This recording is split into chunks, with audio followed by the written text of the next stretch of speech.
नमस्कार जय जगन्नाथ आम चैनल को आपण मानकु बहुत बहुत स्वागत। सांग माने तुलसीर मंजरी बा जटा आपण को करिब धनवान।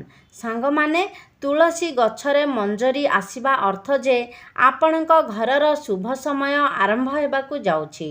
तुलसी रे जदि मंजरी आसुछि तेबे बुझी जांतु जे माँ लक्ष्मी आपणक उपरे प्रसन्न अछंती, कारण तुलसी वृक्ष हेउछि माँ लक्ष्मींकर स्वरूप। सांग माने ए भिडियो रे आजि मु तुलसीर जटा बा मंजरीर किछि विशेष उपाय कहिबाकु जाउछि। एही उपाय को पालन कले आपण साक्षात माँ लक्ष्मी एवं विष्णु भगवानंकर कृपा प्राप्त करिवे।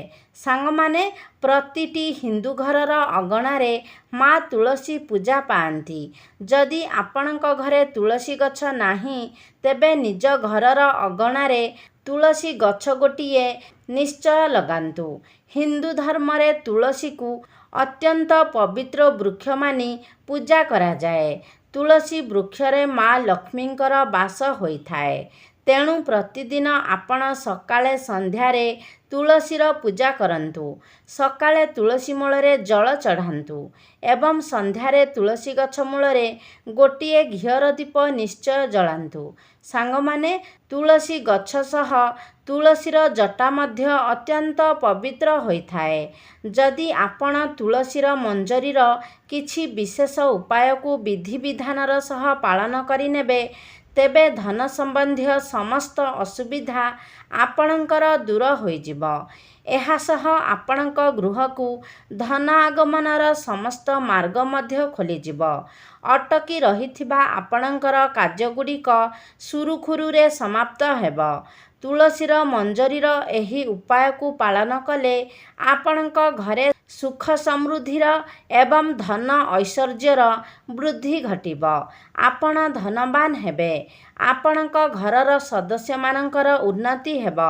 सेही सबु उपाय गुड़िक विषय जानिबा पाई भिडियोटी को स्किप न करी शेष पर्यंत निहाती देखंतु एवं चैनलटी को सब्सक्राइब करी कमेंट बॉक्स रे श्रद्धा और भक्तिर सहित जय माँ लक्ष्मी निश्चय लिखंतु। सांग माने जेबे भी आपणक तुलसी गछरे मंजरी आसीजिब ताहाकू तोली नेबे, किंतु ताहाकू फोपाड़िबे नाही। से तुलसीर मंजरी को लाल कपड़ारे बांधी निज पूजा घरे रखी देबे। सांग माने आजिकालिका दुनिया रे सुखरे जीवन अतिबाहित करिबा पाई मनुष्य को प्रचुर धनर आवश्यकता रही थाए। कुबेर एवं लक्ष्मी को छाड़ीदेले समस्त मनुष्य को धनर आवश्यकता रही थाए। आपण जदि धन प्राप्तिर इच्छा रखिछंती तेबे आपण से मंजरी को लाल कपड़ारे बांधी निजर घरर आलमीरा रे अर्थात जो स्थान रे आपण टंका सुना आदि रखुछंती से स्थान रे रखी दियंतु। एमिति कले सर्वदा माँ लक्ष्मींकर कृपा एवं आशीर्वाद आपणक उपरे वर्षा हेब। घरे स्थिर लक्ष्मींकर वास हेब। सांग माने जेते रोजगार कले जदि आपणकु धनर अभाव हेउछि, आपणकर पर्स सर्वदा खाली रहुछि, अनावश्यक खर्च आपणकर दिनकु दिन बढ़िबाकु लागिछि, तेबे आपण तुलसीर जटा बा मंजरी को नहीं निज पर्स रे रखंतु एवं ध्यान रखिबे जे आपणक पर्सटी जेमिति चमड़ार होई नथिबो। सांग माने भगवान शिव शंकरंकु तुलसी पत्र चढ़ा जाए नहीं, किंतु आपण तुलसीर जटा भगवान शिवंकु अर्पण करि पारिबे। एही उपाय कले आपण पारिवारिक सुख लाभ करिबे। सांग माने जदि आपणक जीवन रे प्रेमर अभाव रहिछि किंबा आपणकर विवाहरे बाधा सृष्टि हेउछि तेबे कंचा क्षीर रे तुलसीर मंजरी मिसाई शिव शंकरंकु अर्पण कले आपणकर विवाहरे आसुथिबा समस्त असुविधा दूर होइजिब एवं विवाहित लोकमानंकर वैवाहिक जीवन सुखमय हेब। सांग माने जदि तुलसीर मंजरी को आपण भगवान विष्णु को अर्पण करिबे तेबे मोक्ष प्राप्ति करिबे, अर्थात से व्यक्ति पुणी थरे जन्म न होई जीवन मरण चक्ररु ମୁକ୍ତି ପାଇଯିବେ ଏବଂ ସେ ବ୍ୟକ୍ତିଙ୍କୁ ବୈକୁଣ୍ଠରେ ସ୍ଥାନ ମିଳିବ। ସାଙ୍ଗମାନେ, ଯଦି ଆପଣଙ୍କର ଆର୍ଥିକ ସ୍ଥିତି ମଜବୁତ ନାହିଁ, ଧନଜନିତ ସମସ୍ୟାର ଆପଣ ସାମ୍ନା କରୁଛନ୍ତି, ତେବେ ଗୁରୁବାର ଦିନ ମା ଲକ୍ଷ୍ମୀଙ୍କୁ ତୁଳସୀର ଜଟା ଅର୍ପଣ କରନ୍ତୁ। ଏହି ଉପାୟଟି କଲେ ଆପଣଙ୍କ ଗୃହକୁ ଧନ ଆଗମନର ମାର୍ଗ ଖୋଲିଯିବ ଏବଂ ଆପଣଙ୍କର ଆର୍ଥିକ ସ୍ଥିତି ମଧ୍ୟ ମଜବୁତ ହେବ। ଏହା ବ୍ୟତୀତ ତୁଳସୀର ପତ୍ରକୁ ଏକ ହଳଦିଆ କପଡ଼ାରେ ବାନ୍ଧି ଗୁରୁବାର ଦିନ ନିଜର ଆଲମିରାରେ ରଖିଦେଲେ ଆପଣଙ୍କୁ କଦାପି ବି ଧନର ଅଭାବ ହେବ ନାହିଁ। ତୁଳସୀର ମଞ୍ଜରୀ ଧନକୁ ଆକର୍ଷଣ କରିଥାଏ। ଏହି ଉପାୟଟି ଅତ୍ୟନ୍ତ ଚମତ୍କାରୀ ଏବଂ ଲାଭପ୍ରଦ ଅଟେ। ସାଙ୍ଗମାନେ, ଘରର ଉତ୍ତର ପୂର୍ବ ଦିଗକୁ, ଯାହାକୁ ଆମେ ଐଶାନ୍ୟ କୋଣ ମଧ୍ୟ କହିଥାଉ, ଏହି ଦିଗକୁ ବାସ୍ତୁଶାସ୍ତ୍ରରେ ଅତ୍ୟନ୍ତ ଶୁଭ ମାନାଯାଏ। ଏହି ଦିଗରେ ଅଧିକ ସକାରାତ୍ମକ ଉର୍ଜା ରହିଥିବାରୁ ଏହି ଦିଗରେ ଦେବୀ ଦେବତାମାନଙ୍କର ବାସ ହୋଇଥାଏ। ତେଣୁ ଯଦି ଆପଣ ଐଶାନ୍ୟ କୋଣରେ ଏକ ମାଟିର ଗମଲାରେ ତୁଳସୀର ମଞ୍ଜରୀ ରଖୁଛନ୍ତି, ତେବେ ଆପଣଙ୍କ ଘରକୁ ଧନ ଆଗମନର ମାର୍ଗ ଖୋଲିଯିବ। ସାଙ୍ଗମାନେ, ପୂଜା ଘରକୁ ଅତ୍ୟନ୍ତ ପବିତ୍ର ମାନାଯାଏ ଏବଂ ପୂଜା ଘର ସର୍ବଦା ଐଶାନ୍ୟ କୋଣରେ ରହିବା ଉଚିତ। ଯଦି ଆପଣ ପୂଜା ଘରେ ତୁଳସୀର ମଞ୍ଜରୀ ରଖିବେ, ତେବେ ସର୍ବଦା ଆପଣଙ୍କ ଗୃହରେ ମା ଲକ୍ଷ୍ମୀଙ୍କର ବାସ ହେବ। ଘରେ ସକାରାତ୍ମକ ଉର୍ଜାର ସଞ୍ଚାର ହେବ। ସାଙ୍ଗମାନେ, ମଞ୍ଜରୀକୁ ସର୍ବଦା ଲାଲ କପଡ଼ାରେ ବାନ୍ଧି ଠାକୁର ଘରେ ଲୁଚାଇକି ରଖିବେ। ମଞ୍ଜରୀକୁ ପୂଜା ଘରେ ରଖିବା ସମୟରେ ତୁଳସୀ ମା ଏବଂ ଭଗବାନ ବିଷ୍ଣୁଙ୍କୁ ମନେ ମନେ ସ୍ମରଣ କରିବେ। ଆପଣ ଚାହିଁଲେ ତୁଳସୀର ମଞ୍ଜରୀକୁ ନିଜ ଘରର ବାଲକୋନିରେ ଉତ୍ତର କିମ୍ବା ପୂର୍ବ ଦିଗରେ ମଧ୍ୟ ରଖିପାରିବେ। ଏପରି କଲେ ଘରେ କେବେ ବି ଧନର ଅଭାବ ହେବ ନାହିଁ ଏବଂ ଗୃହକୁ ଧନ ପ୍ରାପ୍ତିର ରାସ୍ତା ମଧ୍ୟ ଖୋଲିଯିବ। ସାଙ୍ଗମାନେ, ମା ଲକ୍ଷ୍ମୀଙ୍କର ପୂଜା କରିବା ସମୟରେ ପୂଜା ସାମଗ୍ରୀ ସହ ତୁଳସୀର ମଞ୍ଜରୀକୁ ରଖି ପୂଜା କଲେ ମା ଲକ୍ଷ୍ମୀ ଆପଣଙ୍କ ଗୃହକୁ ଟାଣି ହୋଇ ଆସିଥାନ୍ତି।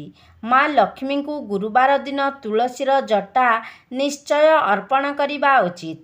ଏମିତି କରିବା ଦ୍ୱାରା ମା ଲକ୍ଷ୍ମୀଙ୍କର କୃପା ଆପଣଙ୍କ ଉପରେ ବର୍ଷା ହେବ ଏବଂ ଗୃହକୁ ଧନର ଆଗମନ ହେବ। ସାଙ୍ଗମାନେ, ଯଦି ସର୍ବଦା ଆପଣଙ୍କ ଘରେ କଳହ ଅଶାନ୍ତି ଲାଗି ରହୁଛି, ଆପଣ ସର୍ବଦା କିଛି ନା କିଛି ମାନସିକ ଚିନ୍ତାରେ ଗ୍ରସ୍ତ ରହୁଛନ୍ତି, ତେବେ ଗଙ୍ଗାଜଳ ସହ ତୁଳସୀର ମଞ୍ଜରୀ ମିଶାଇ ଘରର ଉତ୍ତର ଦିଗରେ ରଖନ୍ତୁ ଏବଂ ସେ ଜଳକୁ ପ୍ରତିଦିନ ଗାଧୋଇ ସାରି ଘରର ଚାରିଆଡ଼େ ଛିଞ୍ଚନ୍ତୁ। ଏମିତି କଲେ ଘରେ ନକାରାତ୍ମକ ଶକ୍ତି ନଷ୍ଟ ହେବ ଏବଂ ସକାରାତ୍ମକ ଶକ୍ତିର ସଞ୍ଚାର ହେବ ଏବଂ ଘରେ ଦୈବୀ ଶକ୍ତିର ବାସ ହେବ। ସାଙ୍ଗମାନେ, ବାସ୍ତୁଶାସ୍ତ୍ର ଅନୁସାରେ ଘରର ଉତ୍ତର ପୂର୍ବ ଦିଗ ଧନକୁ ଆକର୍ଷଣ କରିଥାଏ। ଏହି କୋଣ କୁବେର ଦେବତାଙ୍କର ସ୍ଥାନ ଅଟେ।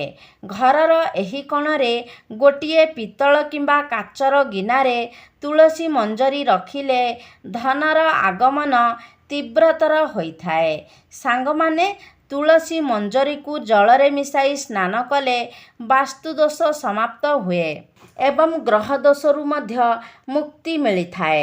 ତୁଳସୀର ମଞ୍ଜରୀ ପିଇବା ପାଣିରେ ମିଶାଇ ପିଇଲେ ବ୍ୟକ୍ତିଙ୍କୁ ନଜର ଦୋଷରୁ ମୁକ୍ତି ମିଳିଥାଏ।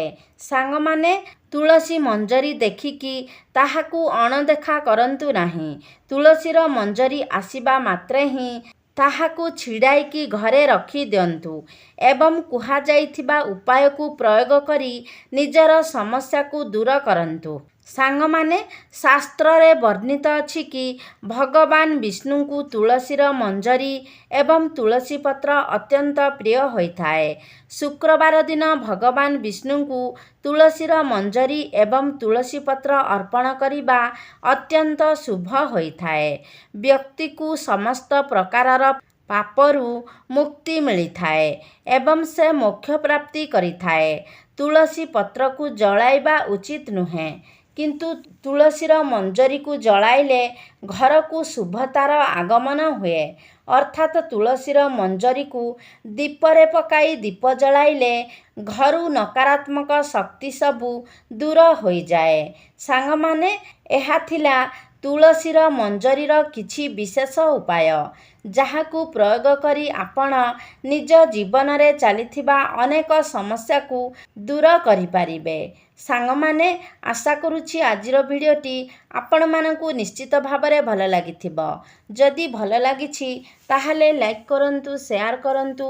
ଆମ ଚ୍ୟାନେଲକୁ ଯଦି ସବସ୍କ୍ରାଇବ୍ କରିନାହାନ୍ତି ତାହେଲେ ସବସ୍କ୍ରାଇବ୍ କରିଦିଅନ୍ତୁ।